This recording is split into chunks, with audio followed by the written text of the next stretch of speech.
May hapon na mga kapuso, daghang salamat sa iyong pagsunod. Cebu o kinatibukang Central Visayas.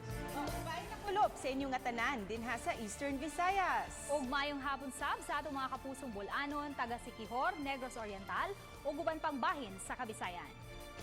Formal na ang giserve sa Kapolisan sa Dakbayan sa Sugbo ang arrest warrant batok sa magpapatigayon nga si Peter Lim nga lakip sa gilambigit sa drug trade. Duha ka mga panimay ni Peter Lim ang giadto sa Kapolisan karon lang hapon.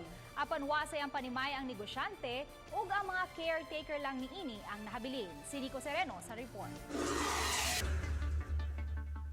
Human sila makadawat sa orihinal nga kopya sa arrest warrant gikan sa Makati Regional Trial Court, giplano sa Cebu City Police ang ilang lakang. Gikan sa CCPO headquarters, nanukad ang tropa sa Kapolisan nga gibahin og duha ka grupo. Pasado alauna kaganihang hapon, gihimo ang formal nga pag-serve sa warrant. Usa sa giadto ang iyang panimay sa usa ka exclusive subdivision sa Barangay Banilad. Uban ang barangay konsihal isip saksi, gisuhid sa Kapolisan ang iyang balay. Mga caretaker ra ang nahabilin dito ug mipasulod sab sa tropa. Gitag sa tagsa ang mga kwarto pagsusi sa mga otoridad. Apan negatibo dito ang Sugbuanon nga negosyante.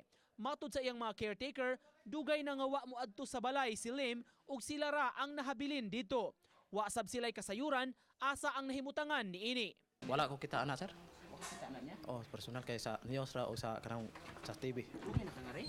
Duha kabuhan rin, sir. Ada pa kabuhan diri. Kinsa man nagpuyo diri? Kana kamera lang bilin diri. Kita na ko pero kita ko na sa una pa. Sa una pa nakita na ko kining kung ano ng mga tuiga wa ko kita. Wala lagi siya nakaari. Oh, wala kita ng mga tuiga. Ang negosyante nag-atubang og kasong kalapasan sa Dangerous Drugs Act human gi-indict karong bag-o sa Department of Justice. Ang information na to, sir, is diri siya magulian. Okay. Nga mo nga niadto ta diri, sir, to verify. Negative sa.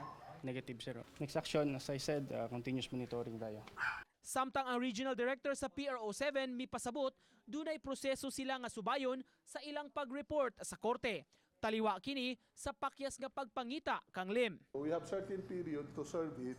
Pagka wala siya, ibalik na mo to sa court para pag-abot sa court, issuean siya karong alias warrant.